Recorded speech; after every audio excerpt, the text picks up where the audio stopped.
Phillies on top. But this club just does not die. He's under it. He's got it. And the game is over.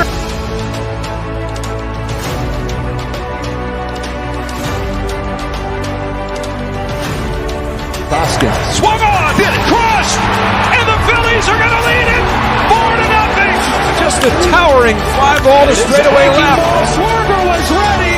Bryce Harper has put the Phillies on top.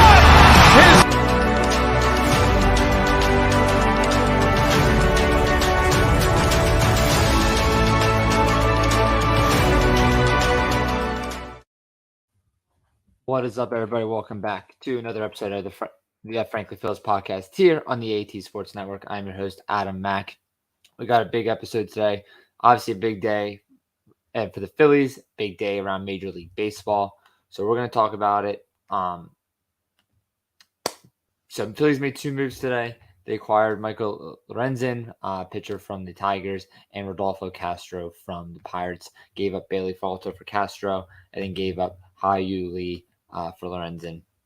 We're going to break down each player, talk a little bit about what this means for the future of the team. Some other players that are kind of getting talked about, and then some possible other players that could be picked up via the waiver wire or free agency as we head into the back half of the season. Should also worth note, with the move to acquire Lorenzen from Detroit, Josh Harrison was designated for assignment.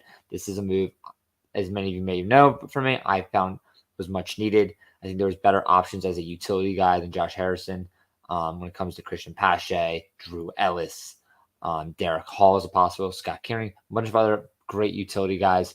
Unfortunately, he was going to make the move. This is a move that was coming. He was not going to make the roster towards the end of the season. So obviously with Josh Harrison, but we'll get into possible waiver wire pickups later in the season. There's obviously a real big name out there now that everyone is kind of drawing attention to, but we'll get into that a little bit later. Let's talk about each player that the Phillies did acquire today. Then we'll get into a little bit about my thoughts on today's performance from the Phillies. So the Michael Lorenzen, very good pickup for me. He's 5-7 this year, 3.58 ERA with 85 strikeouts for Detroit. Obviously, Detroit is being a very horrendous baseball team. 3.58 ERA is pretty solid with 85 strikeouts. Fairly good numbers out of him. Really excited. What this means, though, for the Phillies, what people expect this to happen is we all expect the Phillies to go now with a 6-man rotation for the rest of the season when they had Nola, Wheeler, Taijuan Walker, Ranger Suarez, Christopher Sanchez, and now Lorenzen. Lorenzen's expected to get the start on Thursday. I absolutely love the idea of a 6-man rotation, seeing as the Phillies have been running a 3-man rotation for a long-ass time. This year, we're running a 4-man rotation for a while. Adding the 6-man rotation is going to open extra rest day for guys like Wheeler and Nola, specifically Aaron Nola.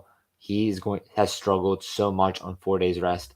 Just looking at his stats, in 4-day rest, he's had 104 games, a 4.32 ERA, a 1.18 WHIP, and has allowed 80 home runs versus a 5-day rest, 97 games, 3.17 ERA with a 1.00 WHIP, and only allowing 63 home runs. So a very clear break difference for Nola there. He is one of the game's best pitchers when he gets those 5 days of rest. He's one of the game's worst pitchers when he has 4-day rest. So I think adding the extra day of rest in for Nola and even Wheeler and Walker and Suarez is going to do light years for this team. Obviously, the big one, I hope no one goes down with injuries, but just in case someone were to go down, needs to be shut down for 2 weeks. This does allow the Phillies to have some flexibility in this rotation and allows longer rest days. We saw what happened in the World Series last year. The Phillies pitching lost the momentum. They lost their zip. This allows them to get the extra rest, hopefully have a longer run in the postseason.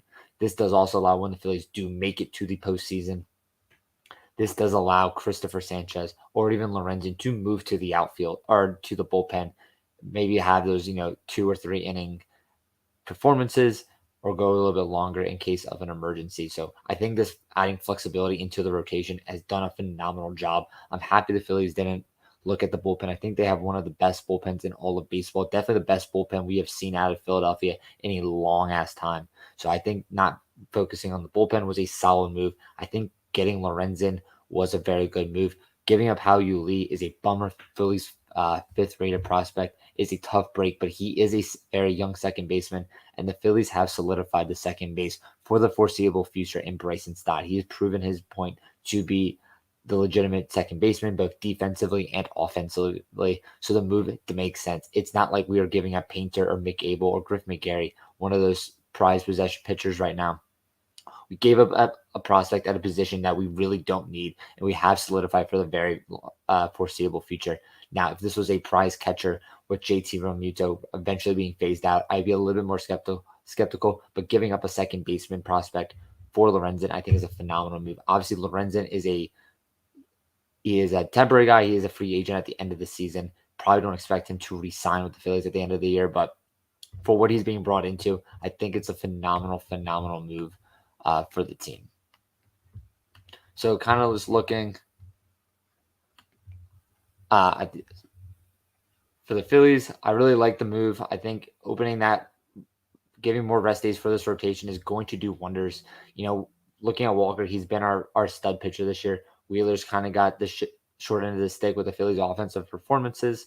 But I think the big one is for Aaron Nola. We all know what he can do when he's a well-rested pitcher. When he is on his A game, he is one of the game's best pitchers.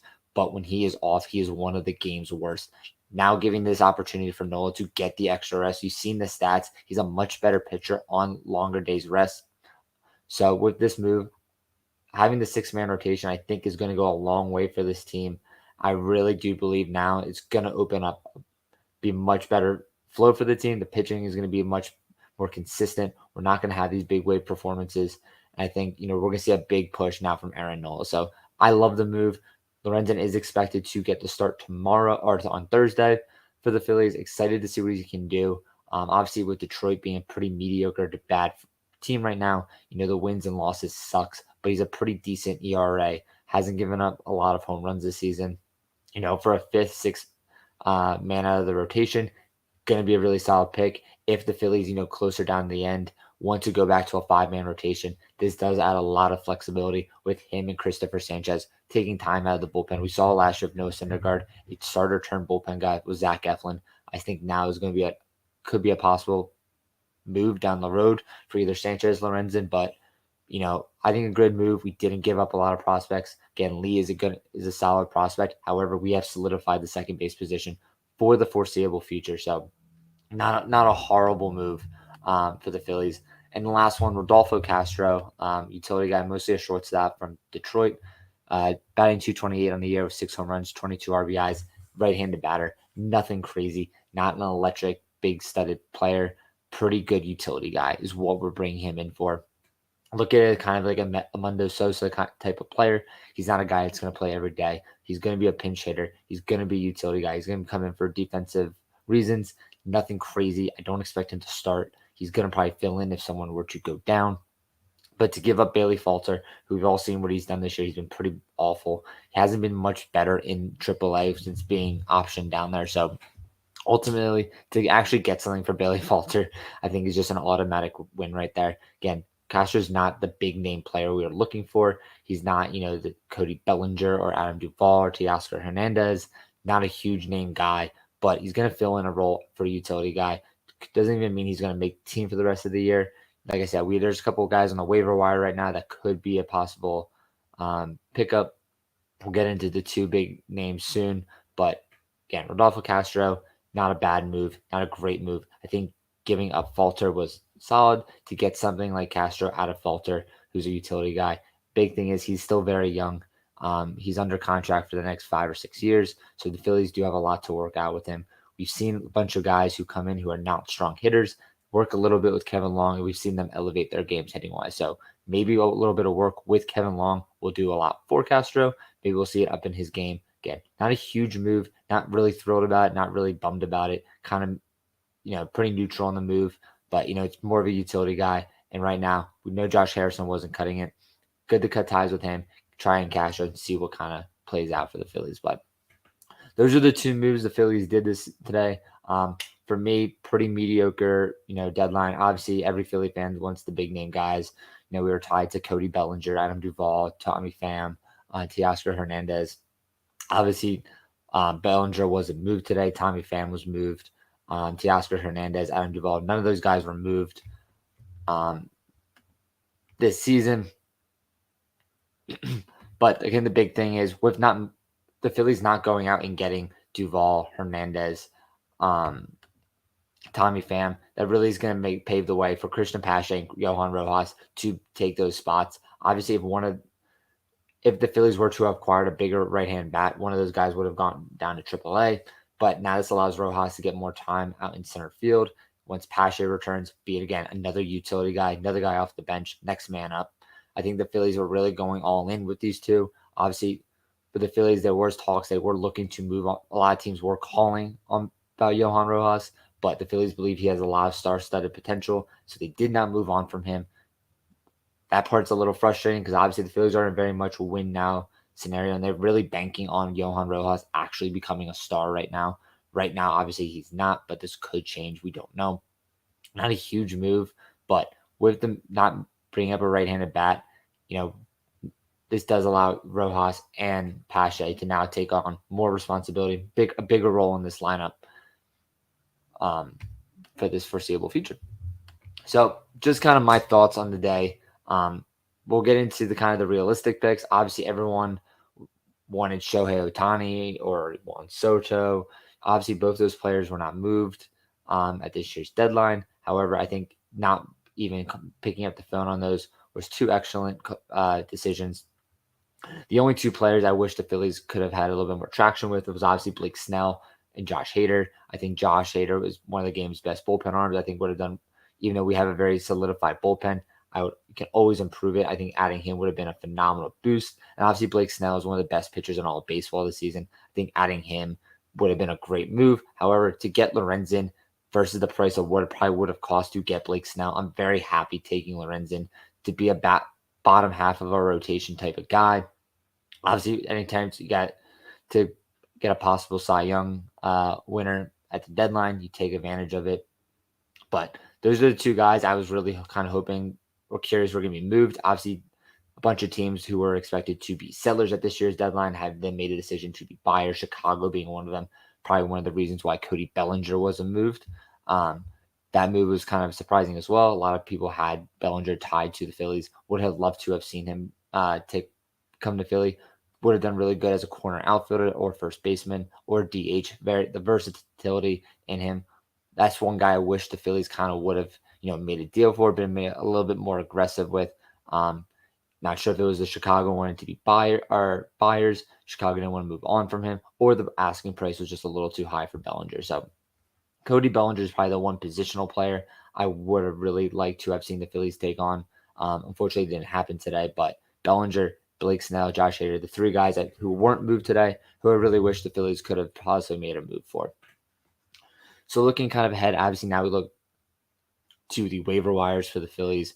Two big names on the waiver wire right now who are possible candidates to join the Phillies. Not saying that are going to even be looking for upgrades, but Trey Mancini was designated for assignment by the Cubs after being traded to Cleveland from Miami. Gene Segura has now been designated for assignment by Cleveland. Obviously, we'll start with Segura. Obviously, the big one, familiarity with the clubhouse, familiarity with the fans, a fan favorite. He's not having a very, very strong season, but again, he does come up in big moments. He is a very reliable player, a very solid utility guy who I think if we are going to look at utility guy, I'm very much down to sign Segura, let Castro go down to AAA, whatever it may be. Let Drew Ellis stay in AAA. So I think Gene Segura, even though fans are probably not going to like it, I do like the move, just the familiarity and as a utility guy for the Phillies. So keep an eye on him. Trey Mancini is the one I'm not very sold on. Not very thrilled with him. He's a very big power bat. I don't think the Phillies really need to focus on that right now. But Trey Mancini is available and Gene Segura are the two most prominent ones right now. I don't see the Phillies going after Trey, but because of the familiarity of Gene from the previous seasons, obviously the World Series run last year, I wouldn't be surprised if the Phillies are on the phone with Segura, trying to make a move, trying to get him back to Philadelphia. So let's obviously look now at as we look towards the back half of the season. We've talked a lot about the pitching. I think the addition of Lorenzen is phenomenal. I think getting the extra rest for these guys, the pitching staff is finally kind of coming together. Taijuan Walker's obviously been sensational. Nola's been very, very good, but very, very shaky. Wheeler's kind of gotten the short end of the stick with the offensive performances when he pitches. And Christopher Sanchez has done exactly what a fifth starter is. So let's get into kind of the lineup of the team. Obviously, we didn't get a big major right-hand power bat.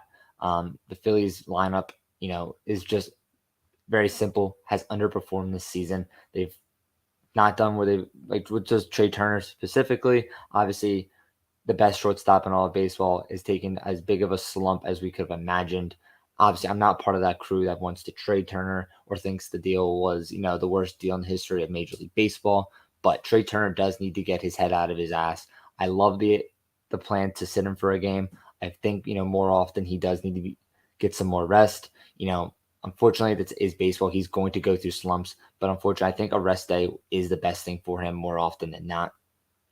He's the big one. He really is going to probably dictate the Phillies' future. If he can get more disciplined at the plate, stop striking out as much, have more big at-bats, I think the Phillies will have a deep playoff run. However, if he does not, I think the Phillies are going to have a very short postseason run this year, if they can even make the postseason. So looking at the rest of the lineup, obviously we know what Schwarber can do. We need Castellanos to return to his first half dominating self. Obviously, he was an all-star for a reason. Obviously, he's taken a major step back in the second half of the season. But I think if Castellanos can return to his first half of the season self, I think we'll see a very good Nick Castellanos. Obviously, we all know what Bryce Harper can do. Again, we've rushed him back from Tommy John surgery. What he's doing is absolutely remarkable. He doesn't have the 50 home runs we are all expecting him to have. However, I think Bryce Harper is going to start to return more to that playoff self. I think just, it's a slow process. Again, 180 days ago, however many days ago, he had Tommy John surgery. It's a major procedure. Hoping to see him at first base just a little bit more. And there are many other parts in the Phillies lineup. When it comes to the Phillies lineup, I know everyone's talking about Bryson Stott at the leadoff position. With Bryson, he's taken major leaps and strides this season. Something that, I really expected him. We all kind of hoped for, but didn't expect it this quickly. But really good moves by him. So we'll see what the Phillies, pretty mediocre trade deadline for me, in my opinion. They didn't do anything remarkable. They didn't do anything spectacular, but did the right moves, in my opinion. They didn't ruin the farm system for players. They got some guys that can make impacts right away. Really opens the door for our pitching rotation to be put into a much more success. Obviously, now the big thing is the Phillies need to step up and perform. The Phillies lineup and rotation has not stepped up and performed this season. Now it's their opportunity to. And really the season is going to come down to the trio, Trey Turner, Kyle Schwarber, and Nick Castellanos, in my opinion. I'm not worried the slightest about Bryce Harper. We all know what he's capable of. He's still, I don't think, 100% from his Tommy John surgery, but, we need Kyle Schwarber to stay in the DH role. We need Castellanos to return to his all-star self, and we need Trey Turner to get out of this slump, because if one of them can't get out of this little funk that they're in, I think it's going to be a very quick postseason for the Phillies this year. So pretty mediocre day for the Phillies, though. They did the right moves, nothing big, nothing flashy. Now it's just time for the Phillies to step up and actually make the move. So we'll keep us updated, but obviously another great episode of the Phrankly Phils. If you guys are obviously new here, obviously Phrankly Phils is going to be on Tuesdays. Max Miners Report every Sunday. We dive deep into the Phillies farm system from rookie ball, low A, high A, double A, all the way up to triple A. Obviously, we don't do very long episodes now anymore, just short and sweet and to the point. So make sure you tune in every Tuesday for the Phrankly Phils to hear what's going on up in the major leagues. And then on Sundays, come hear what's going on down in the farm system. Make sure you like, share, subscribe to all the shows, everybody here at the AT Sports Network. As always, I'm your host, Adam Mack, and we'll see you all on Sunday for the Mac.